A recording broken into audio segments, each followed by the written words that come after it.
Wow, doesn't follow your face. Nobody wants to follow this face. Oh, Jay, how you do? So, Jay, first time we met? In person, yes. In person? Yes. How have you been? I'm doing well. So Excellent. how's things going with YieldMax and everything you got going on at Title? Well, I mean, YieldMax continues to kind of forge forward, lay new ground, launching new funds. I think we're probably over 50 at this point. Response still seems to be very positive. Always a different story that's happening at YieldMax. So I think it's been great. I think the move to Title, which you're pointing out, of my old trading team that is now integrated with Title's team. We now probably have the largest trading team on the street dedicated to ETFs. Right over 40 people in my department, and it made us a lot stronger. So it was really a great move. So everything really. So one thing I heard on Ambassador of Quan when he did an interview with you is KPI. So how do you grade your traders as a key performance indicator of how they're doing? They just got to show up to work, man. No, I'm kidding. I'm kidding. So we will look at. There's a lot of things that are out of control when you're trading an individual stock, right? Of course, stock performance is what it is. Look at Bitcoin.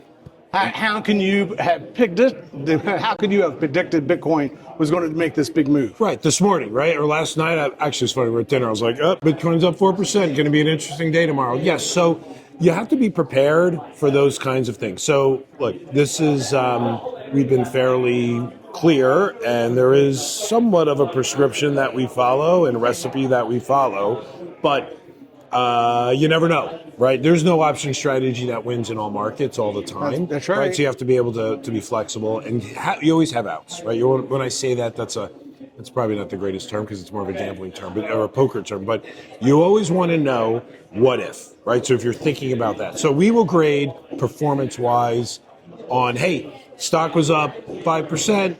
You should have been up 4 in your YieldMax, right? Or stock was down 5. Hey, you should have been down less than 4. Like things like that. All about the covered call strategy. So as long as we're doing what we plan to deliver, that's how we measure. Okay, we're going to get away from the covered call strategy because that's one aspect. Let's talk about GPTY. Oh, my new fund of choice. Wow, you like that one? We love GPTY, right?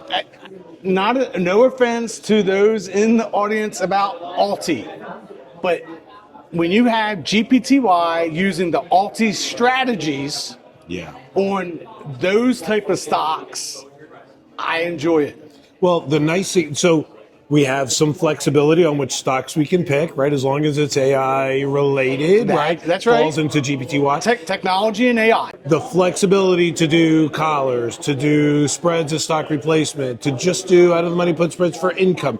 All of those tactics give us a lot of flexibility. Yeah. And that I place that against your competitors. Don't know if I can say. I'll say them anyway. Rex shares and AIPI. Yeah. I looked at GPTY, very similar underlyings against AIPI. How we doing? You're killing it. Oh. It's not, and I told everybody. I say it like I didn't know. Yeah. I'm sorry. Oh, good. I mean, I thought it was going to be 1%, 2%. No, it's not.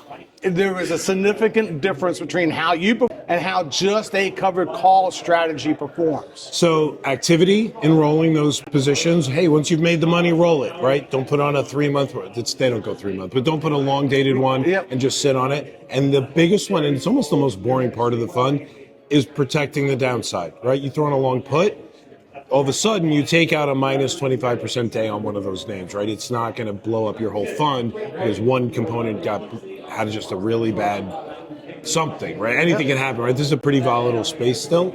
So I think managing the risk and then being active. And I've been averaging into GPTY. That's great. That's great to hear. That's what everybody's watching me do now is why are you averaging into GPTY? I like the strategy. I just don't do Alti because there's some stocks in there I wouldn't know. Yeah, because Alti is designed to find the most volatile stocks. That's right. Yeah, and if that's not your game, then Alti's wrong. But you also have the one on crypto. Sure. Yeah, LFGY. And you have one in Chippy, right? Yep. The semiconductor. Absolutely. Right? Yeah, you got it. I also will give you a big one. Soxy's doing well. If people have been paying attention, Biggie. Target 12. Biggie's doing well. Yes. You covered Biggie early, by the way. Yeah, I see that those for retirees, because, look at the audience, they're a little bit younger, right? For retirees, Soxy appeals to me, Biggie appeals to me, just because there's less risk for retirees. Yeah, I would tell you those products are designed more for more professional use, right? Reducing a little risk, hence your retiree comment. I'm going to connect those dots.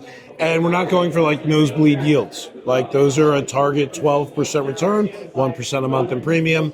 Let the rest of the portfolio do what it's going to do. Look, it's still stock risk. Don't get me wrong, but it's always a basket, equity. Right? It's always equity risk, but it's still, but it's not, but it's a basket. It's less aggressive when it comes to the option strategy. So yes, a little more of a institutional professional product. Well, it's just, Jay, it's truly, I told my wife, this is something, bucket list kind of thing to do. I know what you mean. I know what you mean. It always gives me goosebumps to do one of these. It's great. It's great. And then, maybe I'll edit this in, but I really would love to see you guys do more of the Alti style, just on dedicated strategies, like you do the AI, like a theme, a theme, yeah, thematics, a theme based, because that is something I can sit there and go, you're not going to get some of the junk stuff from high volatility mixed in that you may or may not want to hold. Yeah, right? Exactly. And there's a reason, right? You have a theory, and then this has always been the appeal of thematic ETFs, which is like, there's a category I like because of something that's going on. I want a little concentration in this, whatever it may be, semis or large cap or, crypto, whatever it's going to be. Leverage funds in your wheelhouse. We got the MS2, right? And I will say, I don't consider it to be a competitor. I consider it to be complementary. Their yields are not going to be a misty yield. Right? That's true. But they may get a little more upside because of how it's structured. Yeah. But you put 2/3 in the Misty, you put 1/3 in MS2, and you may have something there to call home about. But look, that's a nice combo. That's why you have these tools. That's what the whole ETF infrastructure is about. Like choose your measure. YieldMax. Yep. Leverage. What do you think? Maybe. Nice answer. We've shied away from it in the past. But a maybe. Reasonable. What do you think? Like 1.25, 1.5? I look at the Harvest ETFs. Right? Sure. I looked at Harvest and said, wait a second. Harvest has something very similar to this, and they have a little more track record, and they appear to be doing well. Yeah. It can work. It could be. Hasn't been our deal, only because of the brand promises yield first. But you're right. Could you do it with a little more leverage? We've shied away only because of, want to make sure it's something that people are going to want. But it's been in the conversation since day one. And even if it's for me, I think I'm going now for a little more concentration because I think it's risk on in the market. So having certain stocks is how I've changed away from SPY. Let's face it, the last 30 years, 10 stocks have been 47%. Yeah. So you should have a little more focus, even if it's just a smaller portion of your portfolio. Yep. Right? Yep. So why not put a PLTY in there? Right. Get a little concentration, get a little extra of the yield. Like, these are all really great. And I'm taking that and putting it into GPTY. Let it fund. You're reinvesting somehow, right? Put it back to work. As a retiree, I take 10%. Look, that's fine. Look, it's a little more than standard. Like, what do FA's advisors say historically 4? I'm like 8 is a little more, but 10. But if you're pulling 10 and reinvesting the rest, I think that's 10 great. on single stocks. Sure. Yeah. 8 on SPY. Okay. You don't SPY. Because it has less volatility. Sure. I should be able to get more income with a little more focus. That's true. That's the way it's supposed to work. That's the way that it's been told to me. Very good. All right, Jay. So awesome. Good to see you. We're going to have a great day today. Thanks for being here. Thank you. Back in, present him with the closing bell crystal. I'll call for a few quick photos, and then this is where the fun really begins, because you all get to go from being spectators to participants. You'll be doing what some of the world's biggest business leaders, innovators, disruptors, athletes, and celebrities have done. Everyone from Jeff Bezos to Michael Jordan and Brooke Shields, which is ring NASDAQ's closing bell. So let me hear it again. Are you all ready? Yeah!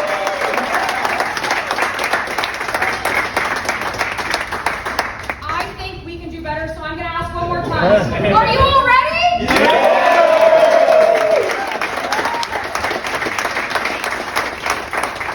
Good, that's more like it. There's 3 very important things I want you to remember during today's live broadcast. Number 1 is to use the side aisles. Number 2 is to keep up that enthusiasm. And number 3 is to not forget the wave. Now I'm going to show you how these 3 things come together to make the perfect live broadcast. And yes, you're all going to be on TV today, so no pressure. When I invite you on stage behind the podium, I'll ask that you use either one of our side aisles, not our center aisle that I will be standing in, as we are a live broadcast. We broadcast live every day, 7 stories high, on NASDAQ's iconic tower in Times Square, live on NASDAQ.com and across our social media platforms. So using those side aisles really makes for the perfect network shot. Once you're all on stage fitting nicely within that perfect network shot, we'll be about a minute out before the markets are set to close, and I'll start cueing for all that enthusiastic clapping and cheering with this signal. You'll want to keep it up because this is when we typically go live on the financial networks, CNBC, Fox Business, and Bloomberg, which I'll point out to you on these screens as we go live. When 10 seconds remains, the automatic countdown will light up inside the podium and on the screen with YieldMax's logo on it. You're more than welcome to count down along with it. I know I will be. You'll just want to keep up all that clapping and cheering. At the end of those 10 seconds, that's that magical moment when Corey will reach in, press the button, and sign his name, officially closing the markets for the day. And all I'll ask of all of you is that you'll just keep up that clapping and cheering. It's a little bit of an arm workout, so I hope you're all ready today. You'll want to keep clapping and cheering until I signal we're all clear from the networks, which I'll do with a nice big wave right from this center aisle. At that moment, I'll ask all of you to wave back at me. We don't want to forget the wave because the wave means we nailed it, okay? Perfect. After that, we'll head just across the street into Times Square to take some more photos with NASDAQ's iconic tower in the background before heading back inside. Any questions? No? Can anyone repeat all of that? No? Okay, well, I'm going to give you a quiz on those 3 things just one more time. Number 1 was use the side